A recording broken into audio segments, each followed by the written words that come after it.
राधे राधे दोस्तों। आज हम आपको सुनाएंगे 3 भाइयों की कहानी, नालायक बेटा। अगर आप हमारे चैनल पर नए हैं तो प्लीज हमारे चैनल को सब्सक्राइब करें, वीडियो को लाइक करें और शेयर करें। प्रकाश और नीतू की शादी को अभी 1 महीना भी नहीं हुआ था कि नीतू की सास ने अपनी जो रंग ढंग दिखाने शुरू कर दिए थे, क्योंकि जो प्रकाश की माँ थी वह अपनी सासगिरी दिखाने लगी थी। सुबह उठते ही वह नीतू को चैन की सांस लेने नहीं देती थी।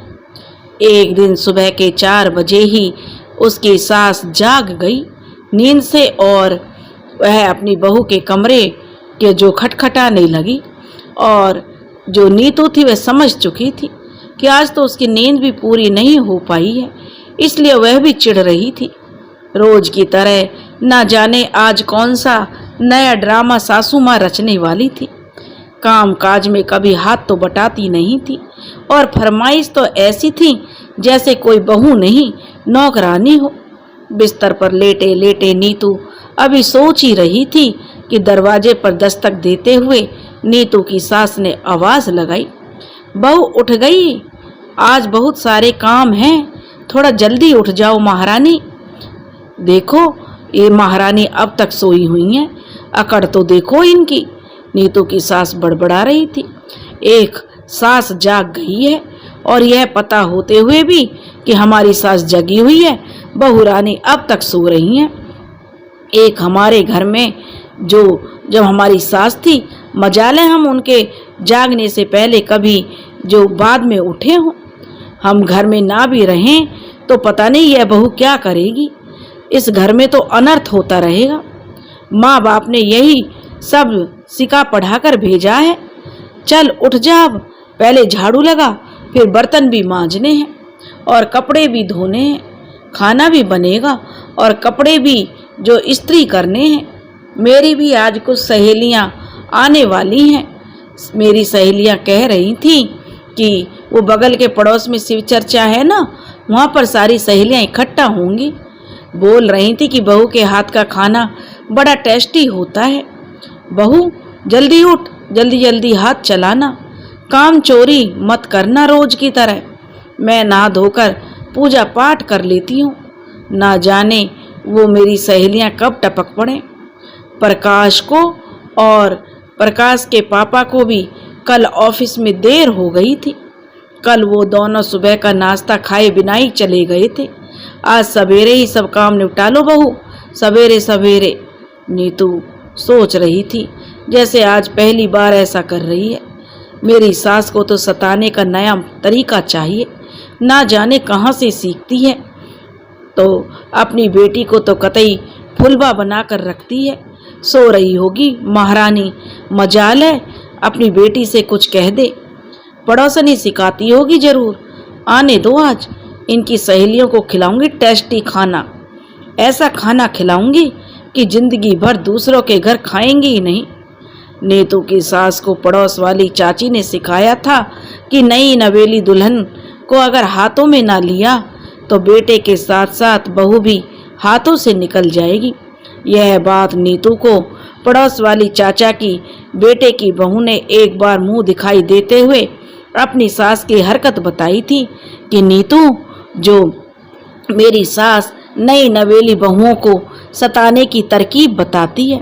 परंतु नीतू की सास को मालूम नहीं था कि नीतू पहले से ही अपने मायके में अपने भाभियों पर जो खूब ननंदगिरी का रौब जमा कराई थी, और तो और अपनी माँ को सास के रूप में जिस अंदाज में उस नीतू ने अपनी भाभियों को सताते हुए देखा था, वही अनुभव खुद पर होता देख उसे समझते देर नहीं लगी थी। पर थोड़ा यहाँ का माहौल भी तो समझना होगा ना। कौन जाने किस तरह की सास है और कैसे काबू में करना है। नीतू सोच रही थी आज सास की नाक कटे तो कटे। फिर भी बोली, अगर आज कुछ तो जरूर प्रकाश से बोलकर घर के हिस्से करवा लूँगी। प्रकाश इतना तो कमाई लेता है कि हम दोनों का भरण पोषण ठीक हो से चल जाएगा। ऐसा सोचते हुए नीतू की भौएं चढ़ गईं। प्रकाश 3 भाई थे और एक बहन थी। जिसमें प्रकाश सबसे बड़ा और शादीशुदा था। प्रकाश की शादी ही इसलिए हुई थी कि उसकी माँ को घर के काम करने वाली नौकरानी चाहिए थी। अब की बार ननंद की शादी होगी तो उसके बाद दोनों भाइयों की शादी होगी। फिलहाल तो सब मिलजुल कर खेती बाड़ी संभाल रहे थे। प्रकाश और प्रकाश के पापा ही ऑफिस में काम करते थे। जब कभी खेतों में जरूरी काम होता तो ऑफिस से छुट्टी लेनी पड़ती थी। घर में अब तक सब कुछ ठीक ठाक चल रहा था। कहते हैं ना कि बीड़नी के खोता में हाथ अगर ना डाला जाए तब तक बीड़नी काटती नहीं है, और अगर उसके खोता में हाथ डाल दोगे तो बीड़नी काटेगी जरूर। ना जाने प्रकाश की माँ को आजकल क्या सोचने लगी थी कि वो नीतू को सताने की एक भी मौका नहीं छोड़ती थी। नीतू के सताने को वह सोची, शिव चर्चा से आते ही नीतू पर जो उसकी सास बरसने लगी। कहने लगी, बहू, माँ बाप ने क्या सिखाया है तुम्हें? मेरी सारी सहेलियां बुराई करने लगी हैं तेरी। तूने तो मेरी नाक कटवा दी। आज के बाद तू खेतों में भी काम करने जाएगी। हाथ पैरों में छाले पड़ेंगे ना तो दाल चावल का भाव पता चलेगा। कैसा खाना बनाया था, मेरी तो तूने नाक कटवा दी। सारी सहेलियां मेरे मुंह पर बोल रही थी, बहू देखने में तो इतना सुंदर है लेकिन कोई काम ढंग का नहीं करती। सुनते सुनते नीतू के जो मुंह से निकल ही गया और बोली, मेरे घर में ना माँ जी मैं राज करती थी, खाना तक नहीं बनाती थी और अब तक मैं आपकी इज्जत करती थी, लेकिन आज आपने मेरा मुंह खुलवा ही दिया। खेतों में काम करना तो दूर की बात है, मैं अपनी मायके में कभी खेत पर गई भी नहीं। यहाँ खाना बना रही हूँ तो बहुत बड़ी बात है, और कौन सा ऐसा घर का काम नहीं है जो मैं नहीं करती हूँ। बताइए, मैं सारा घर का काम करती हूँ, खाना बनाती हूँ। अपने घर में मैं अपने माँ बाप के पास नाजों से पली थी, बिल्कुल राज रानी की तरह रहती थी, लेकिन आपके घर में तो सारे काम कर रही हूँ ना, कभी कहने का मौका नहीं देती। अगर आपको पसंद नहीं है मेरे काम करने तो आप खुद ही खाना बनाइए और घर के काम काज करिए। तभी उसकी सास कहने लगी, मेरे से जुबान लड़ाती है, अपनी सास से तू महारानी बनेगी घर की। और कहते हुए नीतू की सास ने एक थप्पड़ नीतू को रसीद कर दिया, क्योंकि उसने जानबूझकर नीतू को थप्पड़ मारा था या गुस्से में वह आपे से बाहर हो गई थी। किसी को कुछ समझ में नहीं आ रहा था। घर में उसकी ननंद और दोनों देवर भी हल्ला गुल्ला सुनकर कुछ मोहल्ले की औरतें भी घर में जमा हो गई थी। यह सब देखकर वह औरतें दंग रह गईं।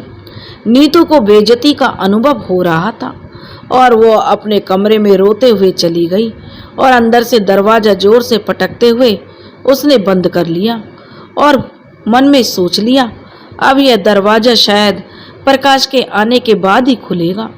जो प्रकाश के छोटे भाई थे घर ही पर थे और बैठकर मीटिंग करने लगे कि प्रकाश और पिताजी आएंगे तो क्या क्या कहना है। शाम ढलने वाली थी। एक तरफ सास और उसका गैंग था और दूसरी तरफ अकेली नीतू बहू। सब यही सोच में थे कि आज जाने क्या होने वाला है। पूरे घर में सन्नाटा पसरा हुआ था। जब प्रकाश और उसके पिताजी शाम को एक साथ ऑफिस से घर आए तो देखा आज घर में सन्नाटा सा पसरा हुआ है।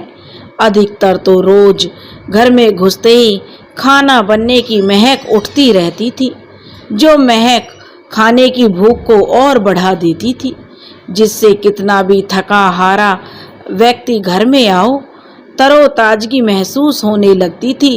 भूख के में सुगंध जो और भूख को बढ़ा देती थी। जल्दी जल्दी हाथ मुंह धोते ही कुछ ना कुछ खाने को मिल जाता था। पर आज कुछ अलग देखा तो प्रकाश के पिताजी ने कहा, आज घर में इतना सन्नाटा क्यों है? घर में अंधेरा भी कर रखा है। इतना बोलते ही प्रकाश की माँ रोने लगी और अपनी मन गढ़ंत बातें बता दी और भाई बहन ने भी अपनी माँ की हाँ में हाँ मिला दी। अपनी माँ की बातें सुनकर गुस्से में तमतमाया हुआ प्रकाश कमरे में पहुंचा और कमरे के दरवाजे पर जाकर जोर जोर से अपने कमरे को ठकठकाए जा रहा था। कमरे के अंदर नीतू आईने में अपनी सूरत को पहले ही देख रही थी और उसने सुलझे हुए बालों को थोड़ा उलझा लिया, जिसे देखते ही मालूम हो जाए कि प्रकाश की माँ ने कुछ तो गलत किया है। थप्पड़ तो लगा ही था उसे, जिसे मोहल्ले की भी कई औरतों ने देखा था। दरवाजा खोलते ही नीतू रोने लगी। प्रकाश अपने गुस्से को कंट्रोल में करते हुए पूछने लगा, सच सच बता नीतू, घर में क्या हुआ है? नीतू कुछ बोल पाती उससे पहले ही प्रकाश की माँ तपाक से बोली, प्रकाश बेटा, माँ ने जो बताया वो गलत लगा जो अपनी बीवी से पूछ रहा है। और हाँ, पूछ ले अपनी बीवी से, बहुत मार पड़ी है उसे। अब माँ का आंचल छोड़ प्रकाश, बीवी का पल्लू पकड़ ले। तब जो प्रकाश कहने लगा, माँ तुम चुप रहो, मैं पूछ रहा हूँ ना। और प्रकाश गुस्से में बोला कि बताओ क्या बात हुई थी। प्रकाश अपनी बात पूरी करता उससे पहले ही प्रकाश के पिता ये सुनकर वो भी गुस्से में आ गए और कहने लगे, नालायक, माँ से तमतमा कर बात करता है, तमीज नहीं है, कहीं तू अपने सास ससुर के बातों में तो नहीं आ गया है, उनकी शिकायत में तो नहीं चल रहा है। तब प्रकाश कहने लगा, पिताजी इसमें ससुराल की बात बीच में कैसे आ गई? बात को बढ़ाइए मत पिताजी, हुआ क्या है पहले ये तो पता चले। तू मैं करते करते दोनों बाप बेटों में बात बढ़ गई। सच्चाई सुने बिना ही प्रकाश के माँ बाप ने बंटवारे की बात कर दी। शायद बंटवारे की मन में पहले ही वो ठान कर बैठे थे, बस मौका तलाश रहे थे। तुमसे घर नहीं संभाल रहा ना प्रकाश बेटा, उसके पिताजी कहने लगे, तो अपना हिस्सा ले लो और अलग हो जाओ। तुम भी चैन से रहो और मुझे भी चैन से रहने दो। प्रकाश कहने लगा, हाँ हाँ पिताजी, कर दीजिए अलग, हमें भी किचकिच पसंद नहीं है। कभी माँ को भी समझाया है आपने पिताजी? तब उसके पिता कहने लगे, बस बहुत हो गया प्रकाश, अब तू चुप रहे, कल सुबह फैसला हो जाएगा। प्रकाश के पिता कहते हुए अपने कमरे में चले गए। अगले ही दिन पंचायत के सामने बंटवारा होने लगा। खेती बाड़ी और बाहर की जमीन में कौन भाई कौन सा हिस्सा लेगा, सब कुछ तय हो गया। घर का 1 कट्ठा जमीन का बंटवारा होने लगा। अब 20 धुर को 3 हिस्से में कैसा बांटा जाए?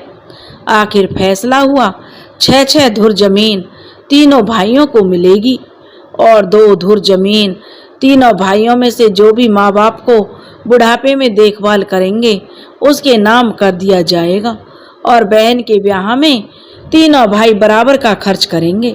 घर के सारे सामान का 1-1 हिस्सा प्रकाश को दे दिया गया। सब कागज पत्तर लिखा पढ़ी हो गई।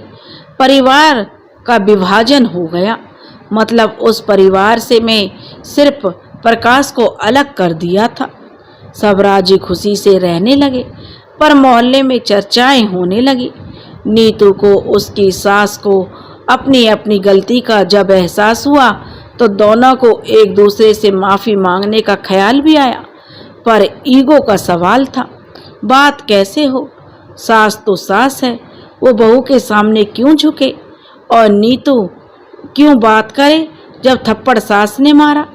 गलती उसकी थोड़ी ही थी, पर दोनों के मन में यही चल रहा था कि अब साथ तो नहीं रह पाएंगे, पर बातचीत अगर किसी भी तरफ से हुई तो कोई दिक्कत नहीं होगी, बातचीत कर लिया करेंगे। दोनों परिवार शांति के साथ रह रहे थे, बस बातचीत नहीं थी। बोलने को दोनों तरफ से उत्सुक थे, पर कुछ बात नहीं बन पा रही थी। कुछ दिन बाद प्रकाश की माँ ने प्रकाश को नीतू के साथ हॉस्पिटल जाते हुए देखा तो प्रकाश की माँ से रहा नहीं गया और वह पूछ बैठी, प्रकाश बेटा, क्या हुआ है बहू को जो हॉस्पिटल लेकर क्यों गया था? सब ठीक तो है ना? प्रकाश ने बताया कि माँ, वो बाप बनने वाला है। और तो उसकी माँ की तो खुशी का कोई ठिकाना नहीं रहा। वह सारी बातें भूलकर नीतू के पास जा पहुंची और प्रकाश ने इशारे से नीतू को बता दिया कि आराम से बात करे। प्रकाश की मां नीतू की देखभाल करने लगी। अब वो दादी बनने वाली थी। इधर नीतू की ननंद की शादी भी तय हो चुकी थी। संयोग ऐसा बना कि एक तरफ उसकी ननंद की विदाई हो रही थी और दूसरी तरफ नीतू ने एक लड़के को जन्म दिया। घर में खुशी का माहौल बन गया। नीतू की सास अपने सारे खुनस भूलकर फिलहाल अपनी इकलौती बहू और पोते की देखभाल करने लगी थी। यह देखकर प्रकाश के भाई विपिन और अनिल बहुत चिढ़ने लगे थे। उन्हें लगने लगा था कि उनका घर में अब मान सम्मान नहीं रहा है, उसमें कमी आ गई है। माँ को तो बस प्रकाश ही दिखाई देता है। अनिल और विपिन एक दूसरे से कहने लगे कि देखो भाई, माँ अब बदल गई है। माँ को हम लोगों की चिंता नहीं है। माँ को शायद अब हमारी क्यों फिक्र रहेगी। उतने में उनके पिताजी भी बहुत खुशी भरे अंदाज में आवाज लगाने लगे, अरे प्रकाश की माँ कहाँ हो? तो अनिल बोला, कहाँ होगी माँ? और कहाँ होगी? वहीं होगी जहाँ माँ को होना चाहिए। नीतू भाभी की सेवा में लगी होगी। अनिल ने चिढ़ते हुए अपने पिता से कहा। तो अनिल के पिता बोले, अरे क्या हुआ, तो मैं भी प्रकाश के घर जा रहा हूँ, पोते को भी खिला लूँगा। कहकर जो प्रकाश के पिताजी भी चले गए। अनिल और विपिन एक दूसरे को आंखों ही आंखों में बात करने लगे और फिर अपने सिर पर हाथ रख लिया और बोले, ये भी बन गए बहू बेटा वाले। प्रकाश की माँ, प्रकाश के पिताजी बोले, तुम यहाँ हो? और तो प्रकाश की माँ बोली, हाँ क्या हुआ है? तो प्रकाश के पिताजी बोले, हुआ तो कुछ नहीं है, पहले मेरे पोते को मेरी गोद में दे दो, पहले 2-4 बातें तो कर लूँ अपने लाडले से, अपने पोते से। ये तो प्रकाश की माँ बोली, ये लीजिए, बताइए अब क्या बात है। तब प्रकाश के पिताजी बोले कि प्रकाश की माँ, मैंने अनिल और विपिन दोनों की शादी तय कर दी है। देखो लड़की का फोटो भी साथ लेकर आया हूँ, लड़की भी से भी मिल लिया हूँ। दोनों बहनें बड़ी सुशील और कमाऊ लड़की हैं। उनके माँ बाप कल हमारे यहाँ अनिल और विपिन को देखने आएंगे। तो प्रकाश के पिताजी कहने लगे, नीतू बहू, कल थोड़ा काम बढ़ जाएगा, कल घर आकर थोड़ा अपनी सासू की मदद कर देना, सेवा सत्कार में उनकी कोई कमी नहीं आनी चाहिए। नीतू बोली, जी बाबूजी, यह भी कोई कहने की बात है, पर पहले अनिल और विपिन से तो बात कर लिए होते, आखिर वो दोनों शादी के लिए तैयार भी हैं या नहीं। प्रकाश के पिताजी बोले, अरे प्रकाश की शादी के लिए बहू मैंने कौन सा प्रकाश से कुछ पूछा था, तो ये जो मैं इन दोनों से पूछूं? तो नीतू बोली, वो तो ठीक है पिताजी, पर वो समय और अब के समय में काफ़ी बदलाव आ चुका है। आजकल के लड़के खुद के पसंद से ही शादी करना ठीक समझते हैं। शादी के बाद ना नुकुर करेंगे तो बहुत परेशानी होगी। बात तो ठीक है, प्रकाश के पिताजी कहने लगे, पर बहू अब तो मैं शादी तय कर आया, पर अब उन दोनों से बात कर लेना ही अच्छा होगा। बहू चलता हूँ, चलो प्रकाश की माँ। और नीतू, प्रकाश की माँ कहने लगी, अपना और मेरे पोते का ख्याल रखना। प्रकाश जब ऑफिस से आए तो बहू उससे कह देना कल की छुट्टी ले ले। तो नीतू बोली, ठीक है बाबूजी। अनिल और विपिन, तुम दोनों अब अपने ऑफिस फ़ोन करके छुट्टी ले लो। प्रकाश के पिताजी कहने लगे, कल तुम्हें देखने लड़की वाले आने वाले हैं, मैंने तुम दोनों की शादी तय कर दी है। यह सुनते ही दोनों भाइयों ने माथे पर जो हाथ मार लिया, उनके माथे पर पसीना आने लगा और दोनों टेंशन में मनी मन बड़बड़ाने लगे। सुन रहे हो ना, उनके पिताजी लगातार बोल रहे थे। इतने में विपिन ने झल्लाते हुए कहा, पिताजी आप किससे पूछकर शादी तय कराए? शादी मुझे नहीं करनी है। अगर आप शादी तय करने जा रहे थे तो कम से कम हमसे पूछ तो लिए थे। शादी मुझे करनी है, आपको नहीं पिताजी। तभी अनिल कहने लगा, विपिन भैया सही कह रहे हैं, बात तो ठीक है, पर मेरा इतने में अनिल भी झल्लाने लगा। क्यों बे विपिन के बच्चे, भैया का शादी में क्यों मैं कोई बलि का बकरा हूँ जो किसी से भी शादी करके फंस जाऊं? आप भी सुन लीजिए पिताजी, मैं कोई बच्चा नहीं हूँ। आपने जो बुरा भला प्रकाश भैया की तरह तो नहीं सोच सकता। आप क्या सोचते हैं, मेरी शादी कराकर नीतू भाभी की तरह ही नौकरानी लाने का इरादा बनाए हुए हैं? मैं जिससे चाहता हूँ उसी से शादी करूँगा पिताजी। तभी उसके पिताजी बोले, नहीं बेटा, यह सब तुम क्या कह रहे हो, मेरी तो नाक कट जाएगी, मैं वचन देकर आया हूँ। तो अनिल बोला, नाक कट जाए तो कट जाए, मेरे से पूछकर शादी तय किए थे पिताजी आपने? मैंने सोचा। उसके पिताजी कहने लगे, मेरा बेटा मेरी बात नहीं टाल सकते, इसलिए बिना कुछ पूछे ही बेटा मैंने तुम्हारा रिश्ता कर दिया। आने दो लड़की वालों को, शादी नहीं करनी है तो मत करो बेटा, उन लोगों को लेन देन का बहाना करके मना कर देंगे, बस तुम दोनों कल घर पर ही रहना। पिताजी के लाख समझाने के बावजूद सुबह दोनों भाई अनिल और विपिन ऑफिस के लिए निकल गए। पिताजी को लड़की वालों से बहाना बनाना पड़ा कि ऑफिस के काम से दोनों बेटा शहर गए हुए हैं, 2-3 दिन में आ जाएंगे और घर में बातचीत करके खबर भिजवा देंगे।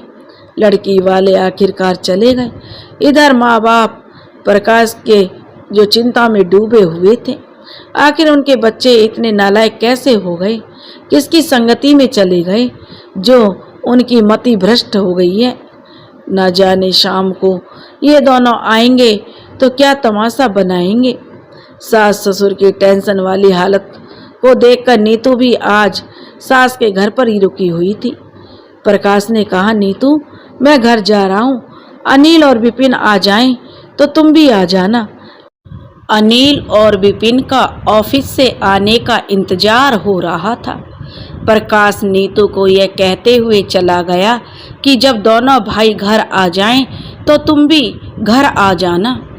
प्रकाश के जाते ही विपिन ने एक लड़की का हाथ थामे हुए घर में कदम रखा, जिसे देखकर माँ बाप दोनों के पांवों तले जमीन खिसक गई। विपिन की माँ तो बेहोश हो गई। पानी छिड़कते हुए नीतू ने माँ को अपने गोद में उठाते हुए कहा, माँ जी संभालिए अपने आप को। तो जो नीतू की सास कहने लगी, कैसे संभालूं बहू, मेरा कलेजा फट गया यह देखकर, मेरी बनी बनाई इज्जत समाज में ये नालायक लुटा आया है।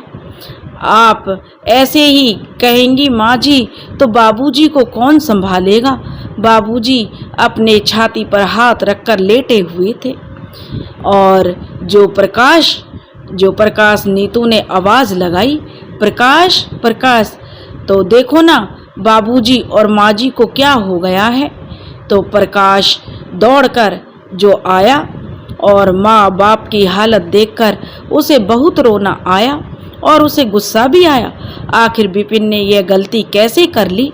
गुस्से में प्रकाश ने अनाप शनाप बकना चालू कर दिया, जिससे तमतमाया हुआ विपिन आगे आया और बोला, भैया आप इस परिवार का हिस्सा नहीं हैं, आपको पहले ही इस परिवार से अलग कर दिया गया है, तो आप ना बोलें तो ही अच्छा है। ये दोनों जो माँ और पिताजी को मेरी शादी की जल्दी पड़ी थी ना, और शादी भी तो कोई ऐसी लड़की से करवाते जिसे मैं ना तो पसंद करता हूँ ना ही मैंने देखी है। इससे अच्छा मैंने खुद ही अपनी पसंद की लड़की से शादी कर ली है।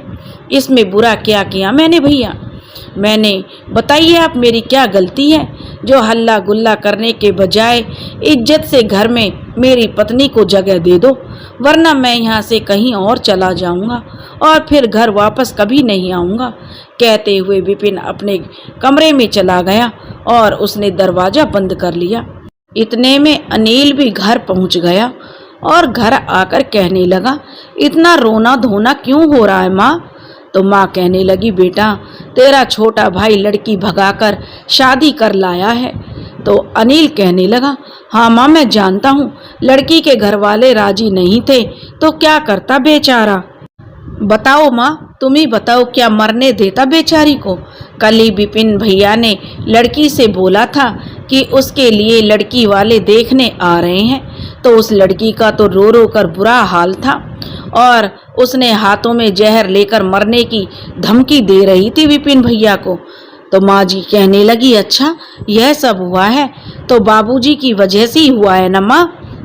क्या पड़ी थी बाबूजी को इतनी जल्दी हम दोनों भाइयों की शादी करवाने की? हम दोनों को कोई और उपाय भी तो नहीं सूझा। सोचा था कि माँ और पिताजी को बता भी देंगे तो आप लोग तो मानने वाले नहीं थे ना माँ। तभी पिताजी बोले, वाह बेटा वाह, क्या सोच है तुम दोनों की। तुम दोनों का एक गलती कर रहा है और दूसरा उस पर पर्दा डाल रहा है। कहीं तुम भी वैसा ही तो नहीं करके आया है? अगर कर भी लिया है तो क्या बाबूजी इसमें क्या गलत कर लिया? अनिल ने कहा। तो वह कहने लगा, अच्छा। अनिल कहने लगा, बाबूजी आज मैंने भी कोर्ट में शादी करके सर्टिफिकेट बनवा लिया है। अब सब कुछ आप नहीं कर सकते हैं, जो भी होगा कोर्ट में होगा। पर हाँ, मैं समाज और आपका जो सिर है मैं समाज में नीचा करने का मौका नहीं दूंगा। पिताजी मैंने लड़की वालों से बात कर ली है, वो लोग मजबूर हो गए हैं शादी करवाने के लिए। वो कल या परसों आप लोगों से मिलने और घर बार देखने और आप लोगों को बात करने घर आ जाएंगे। अब आप लोग बात को संभाल लेना। मैं चलता हूँ पिताजी, खाना वाना खा के आया हूँ, मुझे नींद आ रही है, सोने जाना है। तभी जो प्रकाश के पिताजी कहने लगे, कैसा बेटा दिया है हे भगवान, ये दोनों कौन से पाप की सजा मुझे मिल रही है? क्या कमी रही थी दोनों के पालन पोषण में? अनिल का तो मैं बाद में देखेंगे, अभी तो हमें यह डर लग रहा है कि विपिन के साथ साथ कहीं हम सबको जेल ना जाना पड़े। लड़की वालों को पता चलेगा कि उसकी बेटी हमारे घर पर है तो कहीं अपहरण का केस ना कर दें। भगवान ही जाने अब कल क्या होगा। प्रकाश के बाबू तभी जो उसकी पत्नी कहने लगी, एक बार आप विपिन से तो बात कीजिए, मामले को शायद रफा दफा करके निपटा दीजिए। विपिन बेटा, तभी वह उसकी विपिन की माँ दरवाज़ा खटखटाते हुए बोली, विपिन बेटा जरा दरवाज़ा तो खोलो। विपिन कहने लगा, क्या है, क्यों गला फाड़े रही हो? तब उसकी माँ कहने लगी, बेटा मैं गला नहीं फाड़ रही, तेरे बाबूजी बुला रहे हैं। तो वह कहने लगे, अरे इस लड़की को इसके घर अभी के अभी भेज दो बेटा, इसी से शादी करना है तो रीति रिवाज से इसे घर लाएंगे, इसके माँ बाप से बात करके दिन तारीख निकलवा लेंगे। तभी विपिन कहने लगा, बस रहने दो, रीति रिवाज ये ना कहिए कि आपको दहेज लेना, ये कहो ना कि तुम्हें तो दहेज लेने की पड़ी है। उसके माँ बाप दोनों कहने लगे, बेटा हमें नहीं पड़ना है ये सब लफड़ों में, हम दोनों ने जो तय कर लिया है कि लड़के वाले जैसे ही तय कर लेंगे वो बात मान जाएंगे तो हम तुम्हारी शादी मंदिर में करवा देंगे या समाज के आगे फेरे डालकर ले आएंगे। विपिन कहने लगा, रहने दो माँ जी और बाबूजी, रहने दीजिए, मुझे इन लफड़ों में नहीं पड़ना है। हमने तो मंदिर में शादी कर ली है और क्या गारंटी है कि यह उस घर में जाएगी तो फिर इसके घर वाले मान ही जाएंगे। हम अब इसे यहाँ से जाने नहीं देंगे पिताजी, जो होगा देखा जाएगा। और यह कहकर विपिन ने फिर से दरवाज़ा बंद कर लिया। तब विपिन के बाबूजी बोले, क्या सोचा था क्या हो रहा है, न जाने किसकी नज़र लग गई इस घर में।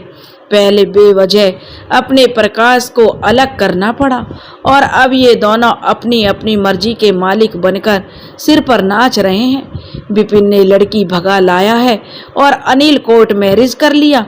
दोनों अपने अपने घर बसाने की तैयारी में हैं और हम लोग बूढ़े होते जा रहे हैं। कौन देखभाल करेगा हमारी, किसके भरोसे रहेंगे हम? तो वे कहने लगा, विपिन के पिताजी, उसकी माँ कहने लगी, अब छोड़ो, यह सब सोचने से अब क्या होगा। प्रकाश के बापू क्यों टेंशन ले रहे हो, हम लोगों ने भी जो पाप किया था उसका भोग करने का समय आ चुका है। हमने भी नीतू बहू के साथ गलत ही किया था ना, पर नीतू बेचारी वो तो गाय निकली। इतना करने के बावजूद वो हम लोगों से बात विचार नहीं बदली। और प्रकाश ने भी उसे इस परिवार में रहने के तौर तरीके सिखाए होंगे। हम लोगों से ही भूल हो गई थी प्रकाश के पिताजी, शायद जो हमने अपने ही बेटा बहू को समझने में गलती कर दी। प्रकाश की माँ कहने लगी, कुछ खा लीजिए प्रकाश के बाबूजी। और तो प्रकाश के बाबूजी बोले, प्रकाश की माँ कैसे खाऊं, मेरी तो भूख ही मिट गई है, हलक से भी एक निवाला नहीं उतरेगा, रहने दो। और कहते हुए प्रकाश के बाबूजी खटिया पर बिना बिछौना के ही लेट गए और बोले, बत्ती बुझा दो प्रकाश की माँ, आज तो अंधेरा ही सबसे ज़्यादा अच्छा लग रहा है, ना जाने अगली सुबह क्या होगा। प्रकाश के माँ बाप इसी फिक्र में लेटे हुए थे और रात हो गई। घर में अंधेरा था, सुबह होने का ही इंतजार था। नींद भी नहीं आ रही थी। नींद आएगी भी कैसे, जिस बेटे का दम्भ वो भरते थे वो दोनों बेटा ही उनके मुंह पर कालिक पोत दिए। अब वे समाज में किसे मुंह दिखाएंगे, किसे जवाब देते फिरेंगे, यही चिंता प्रकाश की माँ और प्रकाश के बाबूजी को खाए जा रही थी। कई तरह के विचार उनके मन में आ रहे थे। फिर सोए सोए सर हिलाकर, ठीक है अब यही करेंगे, आवाज़ निकल गई। और क्या हुआ, जो प्रकाश की माँ कहने लगी, प्रकाश के बाबूजी क्या ठीक है बताइए। वो सोते हुए बोल रहे थे, अब क्या करना है, सुबह होने दो प्रकाश की माँ। जो उसके बाबूजी प्रकाश के कहने लगे, सुबह सब ठीक कर दूंगा। सुबह होते ही वकील साहब के साथ कुछ पुलिस घर पर पहुंची, जो विपिन के सास ससुर ने शादी की फॉर्मेलिटी करने आए थे। यानी विपिन को जो नेहा मिल गई, जो भगा कर लाया था, और पुलिस के सामने शादी वैध बना दी गई। अब वे दोनों कानूनन पत्नी और पति हो गए थे, पति पत्नी दोनों बन गए। और प्रकाश के बाबूजी का माथा चकरा रहा था कि ये हो क्या रहा है। फिर वे गुस्से से, अब सब अपनी अपनी मर्जी के मालिक हैं, माँ बाप का कोई फर्ज नहीं है, कोई अपने माँ बाप के अरमान नहीं है। जाओ अनिल, तू भी अपनी घरवाली को ले जा, और कोई अब ढंग की शादी नहीं होगी।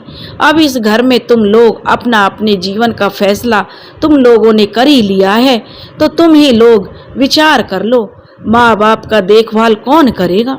और हाँ, हम लोगों ने भी फैसला कर लिया है, विपिन के साथ माँ रहेगी, उनमें से अनिल बोला, और मेरे साथ जो पिताजी रहेंगे। और यही विचार है, अनिल ने बोला। तो विपिन बोला, हाँ भैया यही सही रहेगा। तब उनके बाबूजी बोले, वाह बेटा क्या फैसला लिया है, अब तुम लोग बताओगे किसे कहाँ रहना है। इतना अब भी मैं कमा लेता हूँ कि अपना और अपनी पत्नी का पेट भर सकूँ। चलो यहाँ से प्रकाश की माँ, कोई किराए के मकान में रह लूँगा, पर यहाँ ये लोग कमीने नालायक बेटों के साथ मुझे रहना पसंद नहीं है। इसी दिन के लिए माँ बाप बच्चों को पाल पोस कर बड़ा करते हैं कि अच्छा सहारा बने ये हमारे बच्चे बुढ़ापे में। रोते हुए प्रकाश के माँ और बाबूजी घर से निकलने लगे। मोहल्ले वाले प्रकाश के माँ बाबूजी को समझाने लगे कि आजकल यही हो रहा है, क्या कीजिएगा, सबके साथ ही तो ये होता है और आगे भी यही होने वाला है। आज आपके साथ जो हो रहा है कल शायद हम लोगों के साथ हो, यही तकदीर है। हम जाहिल गंवार माँ बाप का टेंशन ना लेके कलेजे पर पत्थर रख लें, बाकी बचे जिंदगी ताकि आराम से गुजार सकें। किसी तरह का दिक्कत हो तो पड़ोसियों को मत भूलिएगा भाई साहब। माँ बाप दोनों घर बार छोड़कर निकल पड़े अनजानी राहों पर, जहाँ ना जाने इस उम्र में कितने ठोकरें उन्हें खानी बाकी थी। प्रकाश ऑफिस से आया तो नीतू ने, पहले मोहल्ले वालों से ही नीतू को पता चल गया था कि आज उनके घर में क्या हुआ था। प्रकाश को जब नीतू ने बताया तो प्रकाश माथा पकड़कर बैठकर रोने लगा। नीतू कहने लगी, अब रोने से क्या होगा। तो प्रकाश कहने लगा, मुझे खबर नहीं की तूने रोका क्यों नहीं नीतू उन दोनों को। नीतू कहने लगी, मैंने बहुत रोका पर वो हम पर बोझ नहीं बनना चाहते थे। यह बोलकर चले गए। क्या सोचेंगे लोग, प्रकाश कहने लगा। 3 बेटा होने के बाद भी माँ बाप दर दर भटक रहे हैं। उधर अनिल भी अपनी बीवी को ले आया।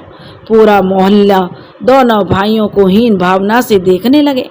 अनिल और विपिन दोनों एक घर में रहने लगे और मन मर्जी काम करने लगे। आए दिन पार्टियां मनाना, मोहल्ले वालों से झगड़ना, यह सब चलता रहा। किसी को भी इन दोनों का व्यवहार पसंद नहीं आता था और पसंद आएगा भी कैसे। जो माँ बाप को रुलाया हो उसका तो नरक में भी उसे जगह नहीं मिलती। दोनों रंगरेलियों में डूबे हुए थे। तभी अनिल के दोस्त, जो पेशे से वकील था, उसने बताया कि इस घर का दस्तावेज बनवाए हो या नहीं। तो अनिल ने बताया, नहीं यार, अब तक तो ये ज़मीन माँ बाप के नाम है, सिर्फ प्रकाश भैया के हिस्से की ज़मीन के कागज़ तैयार किए गए हैं। तो उसका दोस्त कहने लगा, यार तब तो मुश्किल हो सकती है। माँ बाप चाहें तो इस घर को बेच सकते हैं और तुम दोनों बेघर हो जाओगे। अनिल सोचने लगा, माँ बाप को दुख पहुंचाकर हमने अच्छा नहीं किया। कहीं गुस्सा होकर सच में वो ऐसा ना कर दे।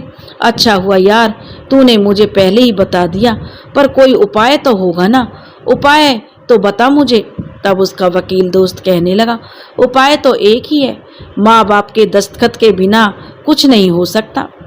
अनिल और विपिन ने प्रकाश के दोनों भैया घर गए और कहा, प्रकाश भैया हम दोनों से बड़ी गलती हो गई है, माँ बाबूजी को घर बुलाना चाहते हैं। पड़ोस वाले शर्मा जी ने माँ बाबूजी का पता बताया है। भैया आप भी चलिए, आप भी, हम दोनों के कहने से शायद माँ पिताजी ना आए, पर आपके कहने से वो दोनों जरूर आ जाएंगे। प्रकाश इस बात से अनजान था कि आखिर अनिल और विपिन के दिल में माँ बाप के लिए इतना प्यार क्यों आया। प्रकाश यही सोच रहा था कि इतनी जल्दी हृदय परिवर्तन कैसे हुआ इन दोनों का। पर जो भी हो, माँ बाबूजी घर आ जाएंगे तो अब की बार उन्हें मैं अपने पास रहने के लिए कहूँगा। शायद माता और पिताजी पोते के प्यार में जो मेरे पास रहने के लिए मजबूर हो जाए। प्रकाश ने बिना देरी किए अनिल और विपिन से कहा, ठीक है कल चलेंगे, अभी मुझे ड्यूटी जाना है, बहुत ही इम्पोर्टेंट मीटिंग है, नहीं तो आज ही निकल चलते। बॉस भी ऑफिस में नहीं आएंगे तो मेरा जाना जरूरी है। भाई अब तुम लोग बेफिक्र होकर घर निकलो, कल को मिलते हैं। प्रकाश यह कहकर अपने ऑफिस के लिए चला गया। अगली सुबह होते ही प्रकाश अपने दोनों भाइयों के साथ अपनी माँ और बाबूजी को मनाकर घर वापस लाने के लिए निकल पड़ा। सुनील खुश था, क्योंकि विपिन और सुनील के मन में क्या है प्रकाश तो यह जान ही नहीं पा रहा था। वह तो मन ही मन खुश था कि माँ और बाबूजी शायद उसकी बात मानकर घर आ जाएंगे। प्रकाश आंखें बंद कर सोचने में व्यस्त हो गया। माँ और बाबूजी को देखते ही उनके पैरों पर गिर जाएंगे। मुझे तो माँ बाबूजी बहुत मानते हैं, जरूर अपने सीने से लगा लेंगे। तभी मैं तपाक से बोल दूंगा घर चलने के लिए, कहूँगा माँ बाबूजी आपका मुन्ना, आपका पोता अब दिन भर दादा दादी करते रहता है। नीतू उसे आप दोनों की फोटो दिखाती है। इतना सुनकर माँ और बाबूजी खुश हो जाएंगे, बहुत याद करते हैं आप दोनों को। दोनों में नीतू और आपका पोता एकदम सूना सा लगता है। माँ बाबूजी आपके बिना घर दोनों के बगैर इतना सूना सूना है कि मन नहीं लगता। इतने कठोर नहीं है माँ और बाबूजी, जरूर मान जाएंगे। सोचकर बस में बैठे बैठे जो प्रकाश मंद मंद मुस्कुरा रहा था, तभी अनिल की आवाज़ से ने जो उसकी तंद्रा तोड़ी। अनिल बोला, भैया यहाँ उतरना पड़ेगा, कुछ दूर पैदल चलना होगा। तीनों भाई वहाँ पर उतर गए। तीनों का सोच अलग अलग, अपने अपने तरीके से तीनों खुश नजर आ रहे थे। जैसे जैसे माँ बाबूजी का निवास स्थल पास पहुंच रहा था, दिल की धड़कनें तेज होती जा रही थी। प्रकाश मन ही मन सोच रहा था, हे भगवान सब संभाल लेना। मन में उत्साह भर के तीनों भाइयों के कदम तेज चल पड़े। तभी प्रकाश ने दरवाजा खटखटाते हुए कहा, माँ माँ दरवाजा खोलो। प्रकाश की आवाज़ सुनकर जो उसकी माँ ने दरवाजा खोला और बोली, अरे प्रकाश बेटा, अनिल विपिन तुम दोनों भी आओ आओ अंदर आओ बेटा, तुम्हारे बाबूजी काम पर गए हैं, आते ही होंगे। तब तक तुम लोग हाथ मुंह धो लो, मैं खाना बना लो और तुम खा पी लो। और प्रकाश बताओ अपना हालचाल, नीतू और मुन्ना कैसे हैं? प्रकाश बोला, माँ मुन्ना तुम्हें बहुत याद करता है, अब तो थोड़ा थोड़ा चलने भी लगा है। माँ तुम दोनों को मुन्ना याद करके बहुत रोता है। जब से तुम दोनों घर छोड़कर आए हो तब से एक बार भी पलटकर तुम लोगों ने हमें नहीं देखा। कब तक नाराज रहोगी माँ हम लोगों से? हम बच्चे ही तो हैं तुम्हारे, गलती हमने की थी तो थप्पड़ लगा देती। इस तरह से सब छोड़ छाड़ के आ जाना ठीक नहीं है माँ। माँ क्या बचपन में हम गलतियाँ नहीं करते थे? हम लोगों से बचपन में कितनी गलतियाँ हुई हैं। तब प्रकाश की माँ कहने लगी, बेटा बचपन की बात कुछ और थी, अब तुम सब बड़े हो गए हो। माँ बाप के साथ ऐसा करना जैसा तुम सबने किया अच्छा तो नहीं किया ना। कौन करता अपने माँ बाप के साथ ऐसा? तुम्हारे बाबूजी कितना रोए हैं, उनकी उम्मीदों पर तुम सब खरे नहीं उतरे हो तो दुख तो होगा ही ना बेटा। तभी बाबूजी दरवाजे पर आते हुए थोड़ा चिढ़ जाते हैं और कहने लगे, ये लोग क्यों आए हैं और क्या लेने आए हैं यहाँ पर? हम समझ गए तुम दोनों के घर हमने घर को जो नाम नहीं किया था, इसलिए तुम्हारा वकील दोस्त मुझे पहले ही बता दिया है कि तुम दोनों के नाम पर जमीन लिख दें, नहीं तो मरने के बाद मुश्किल हो जाएगी। यही देखने आया है ना नालायक कि हम लोग मरे हैं या जीवित हैं। अरे जाओ अपनी घर गृहस्थी ठीक ढंग से चलाओ। तुम दोनों की तरह हम दोनों निर्दयी नहीं हैं। पहले ही वसीयत में लिखा है, प्रकाश से पूछ लिया होता तो यहाँ आने की जरूरत नहीं पड़ती। तो वे कहने लगे, बाबूजी हमें जमीन जायदाद नहीं चाहिए, आप दोनों चाहिए। चलिए वो घर आप दोनों के बिना सूना सा लगता है।